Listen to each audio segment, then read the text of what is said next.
Pod cost کے اس حصے میں ہم آج بات کریں گے اردو کے ایک عظیم شاعر فیض احمد فیض کے بارے میں۔ فیض احمد فیض سیالکوٹ میں پیدا ہوئے تھے 1911 میں، جو اب پاکستان میں ہے۔ انہوں نے اسکاٹش مشن اسکول سے ہائی اسکول پاس کیا، پھر گورنمنٹ کالج لاہور سے انگریزی اور عربی میں ماسٹرز ڈگری حاصل کی۔ 1941 میں وہ انڈین آرمی میں شامل ہو گئے۔ وہ لیفٹیننٹ کرنل کے عہدے پر پہنچے اور 1955 میں انہیں ممبر آف برٹش امپائر کے خطاب سے نوازا گیا۔ مجھ سے پہلی سی محبت میری محبوب نہ مانگ، میں نے سمجھا تھا کہ تو ہے تو درخشاں ہے حیات، تیرا غم ہے تو غم دہر کا جھگڑا کیا ہے، تیری صورت سے ہے عالم میں بہاروں کو ثبات، تیری آنکھوں کے سوا دنیا میں رکھا کیا ہے۔ فیض نے نوجوانی میں ہی شاعری شروع کر دی تھی۔ وہ پہلی بار مری کالج سیالکوٹ کے مشاعرے میں شریک ہوئے۔ فیض صاحب کو کئی ادب کے اعزازی ڈاکٹریٹ سے نوازا گیا۔ 1962 میں انہیں لینن بین الاقوامی امن کے انعام سے نوازا گیا۔ ہم دیکھیں گے، لازم ہے کہ ہم دیکھیں گے، وہ دن کہ جس کا وعدہ ہے، جو لوح ازل پہ لکھا ہے، ہم دیکھیں گے۔ فیض صاحب نے آرمی میں جانے سے پہلے امرتسر اور لاہور میں انگریزی ادب پڑھایا تھا۔ 1984 میں فیض یہ دنیا چھوڑ کر چلے گئے، مگر اپنی شاعری میں وہ آج بھی سب کے بیچ ہیں اور ہمیشہ رہیں گے۔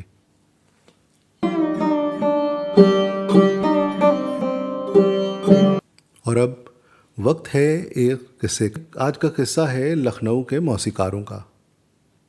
تو ہم پچھلی بار غازی الدین حیدر اور سڈے حیدری خاں کا قصہ کہہ رہے تھے۔ آج وہی قصہ آگے بڑھاتے ہیں۔ بادشاہ حیدری خاں کی حرکتوں پہ ناراض ہو رہے تھے، مگر کچھ سوچ کے چپ تھے۔ اب لوگ بادشاہ کے کہنے پر حیدری خاں کو دوسرے کمرے میں لے گئے، پوریاں اور بالائی کھلوائی، حقہ پلوایا۔ آپ نے پاؤ بھر پوریاں اور آدھ پاؤ بالائی اور 1 پیسے کی شکر منگوا کے اپنی بیوی کو بھجوائی۔ یہ ان کا ہر جگہ کا قاعدہ تھا۔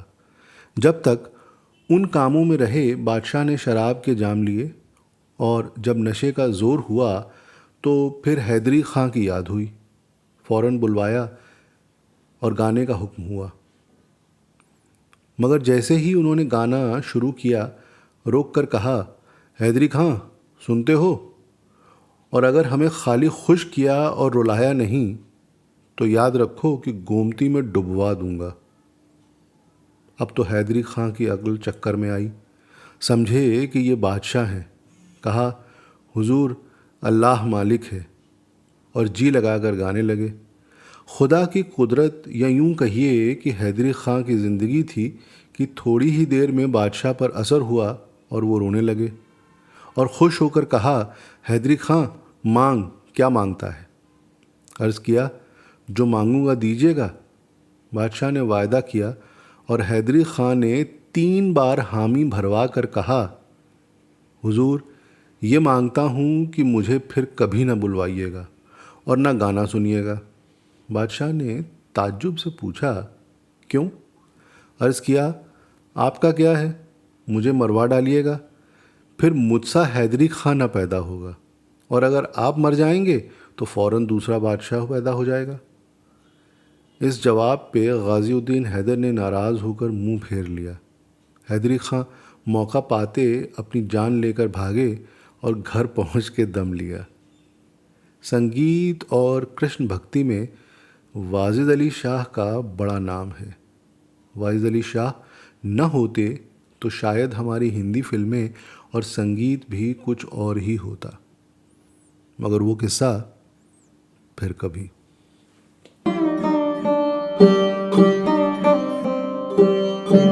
اب ایک لطیفہ سنیے۔ ایک مشاعرے میں ہر شاعر اپنا کلام کھڑے ہو کر سنا رہا تھا۔ فراق صاحب کی باری آئی تو وہ بیٹھے رہے اور مائک ان کے سامنے لا کر رکھ دیا گیا۔ مجمع میں سے ایک شور بلند ہوا، کھڑے ہو کر پڑھیے، کھڑے ہو کر پڑھیے۔ جب شور ذرا تھما تو فراق صاحب نے بہت معصومیت کے ساتھ مائک پر اعلان کیا، میرے پجامے کا اظہار بند ٹوٹا ہوا ہے۔ ایک کہا پڑا، کیا آپ اب بھی بضد ہیں کہ میں کھڑے ہو کر پڑھوں؟ مشاعرہ کہکہوں میں ڈوب گیا۔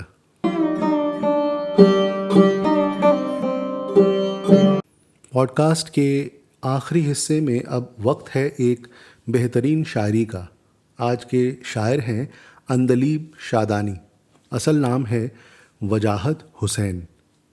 آج ان کی ایک غزل پیش ہے، تو غزل ملاحظہ فرمائیے۔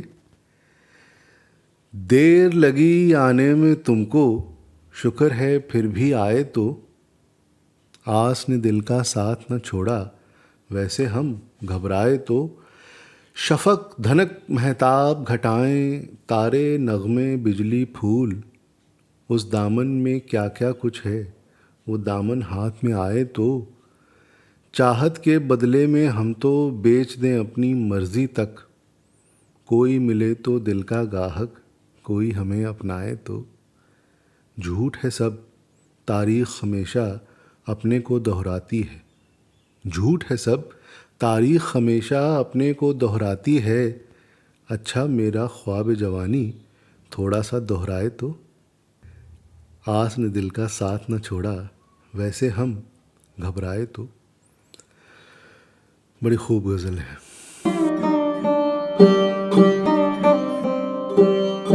سامعین، اس پوڈ کاسٹ کا مقصد ہے ان تمام لوگوں سے جڑنے کا جنہیں اردو سے محبت ہے، جنہیں شاعری سے لگاؤ ہے، جو ادب اور آداب میں دلچسپی رکھتے ہیں۔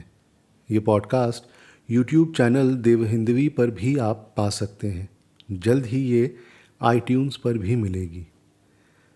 اگر آپ کو یہ کوشش پسند آئی تو اسے لائک ضرور کیجیے گا اور کمنٹس میں اپنے خیال بھی ظاہر کیجیے گا۔ اس سے اس پوڈ کاسٹ کو بہتر بنانے میں مدد ملے گی۔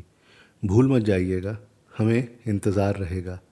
اور ہاں، اگر آپ کو کوئی بات، لفظ یا معنی سمجھ نہ آ رہا ہو تو آپ یوں کر سکتے ہیں۔ اگر آپ اسے یوٹیوب پر سن رہے ہیں یا فیس بک پر سن رہے ہیں تو نیچے تبصرے یعنی کمنٹ کے لیے جو جگہ ہے وہاں پر اپنی بات لکھ دیں، آپ کو جواب ملے گا۔ اور ہاں، پیج اور چینل کو پسند یعنی لائک کرنے کی عنایت بھی ضرور فرمائیے گا۔ تو خواتین و حضرات، اب وقت ہے آپ سے اجازت لینے کا۔ آپ خوش رہیں، سلامت رہیں، خدا محفوظ رکھے ہر بلا سے۔ تو دیجیے دیو ہندوی کو اجازت، پھر ملاقات ہوگی، پھر بات ہوگی اگلے ایپیسوڈ میں، ٹھیک رات 8 بجے۔ تب تک کے لیے جی ہاں، شب بخیر۔